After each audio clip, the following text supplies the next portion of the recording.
I think it's in a briefer corrective process than we've seen prior to this over the last year. For example, if you look at what gold did, it moved up in layers and sometimes would be stuck in a horizontal zone for a handful of months.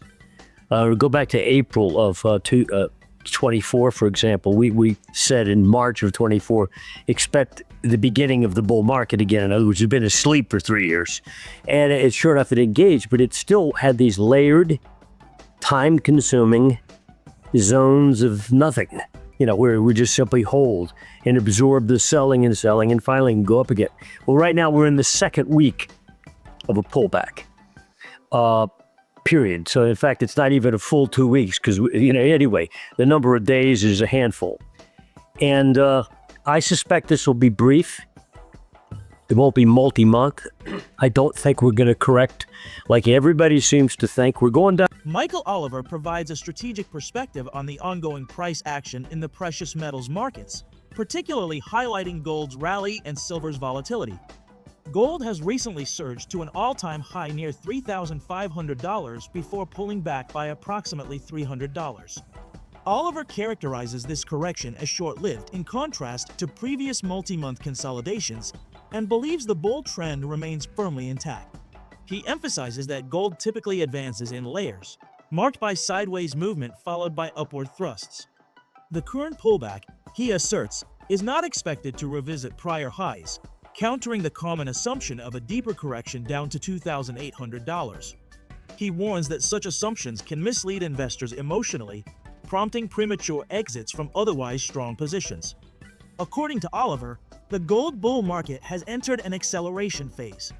Previous sharp declines and periods of congestion have often shaken out investors, only for the market to resume its upward trajectory shortly thereafter, leaving sideline investors behind.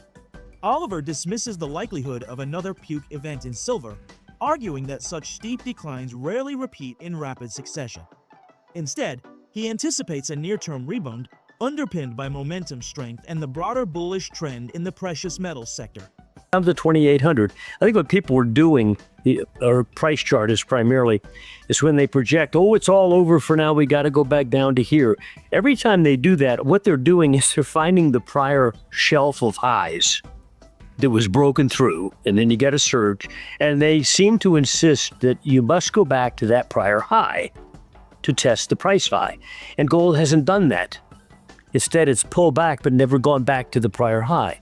And right now, the assumption is, we're going to have to drop $500 from the high to get down to 2,800. And, it's going to take a long time, et cetera, et cetera. And this derails people emotionally and a lot of them get out of their positions. And we made a point of that in the last weekend report. We showed, I think it was 2010-11 phase in the gold bull market then, where we were in the acceleration phase. And we circled all the times where you had these scary downside breaks and or congestion zones. And we posed a question at each of the breaks. We said, you got out, but did you get back in? Because usually, boom, if you weren't really precise, if you got out, you didn't get back in, unless it made a new high again, in which case you missed a chunk. You get the point. I think that's where we are. Silver's the wild child. When gold had a mild little pullback during that stock market break in the first week of April, silver had a huge break. It went from $35 to $27.50, much of that occurring in 2.5 trading days. And so if you look at a silver price chart, you wiped out the prior major low in December, which had halted. It had dropped from 35 down to just above 30, went back up to 35 by March of this year, and then puked through that low like it was the end of the world.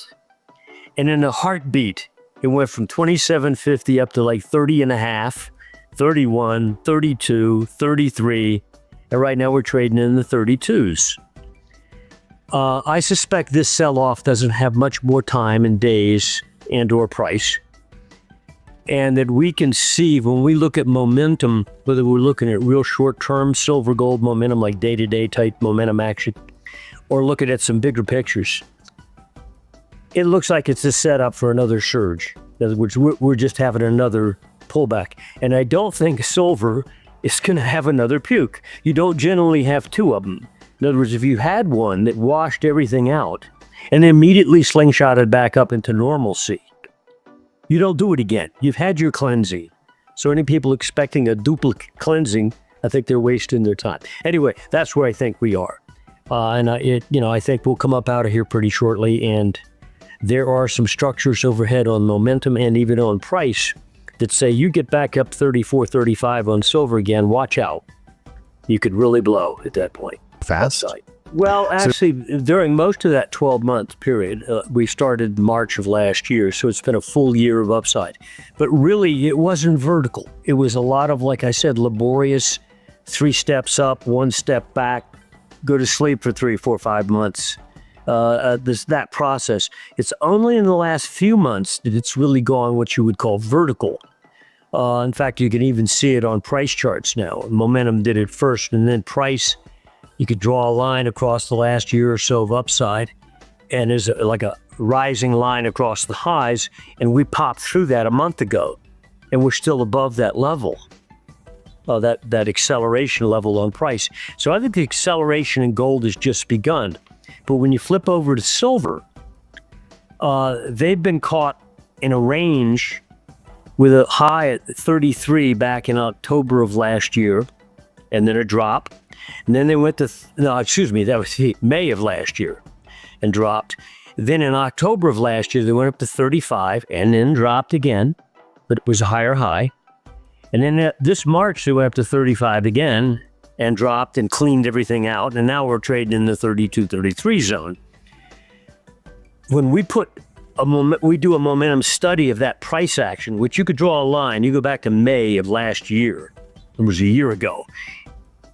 13 months ago, and draw a horizontal line across the highs that we saw back in May of last year, you're diddle-dawdling on either side of that line. So silver's really not breaking down, but it is stalled with a horizontal line going through the ink over the last year, where it goes above it and below it, above and below it.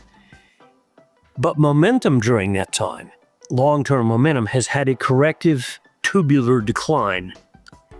Price is horizontal, basically. Momentum, it's been a parallel channel that goes back a year.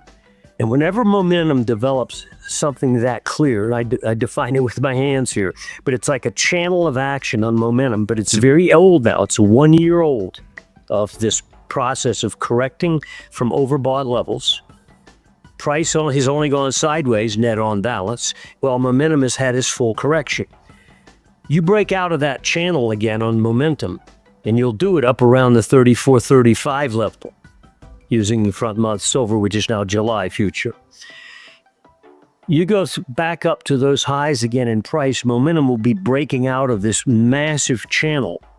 In other words, momentum will be saying, pounding the table, I'm starting again. So though it's been wild but boring for the last year on price, momentum has cooled off to the point where it's created a structure that if you break out of it, you're going to gush on the upside. And so what we're arguing is we think they've had a year of time to go ahead and kill it, but they couldn't. Instead, you've oscillated either side of 33 with 2 peaks at 35.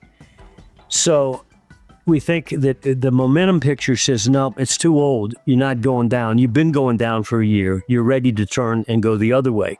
So I think the real shocker here will be silver, not so much gold. Yes, gold has gone into price acceleration, while silver's built this pattern on momentum that says, I haven't even begun.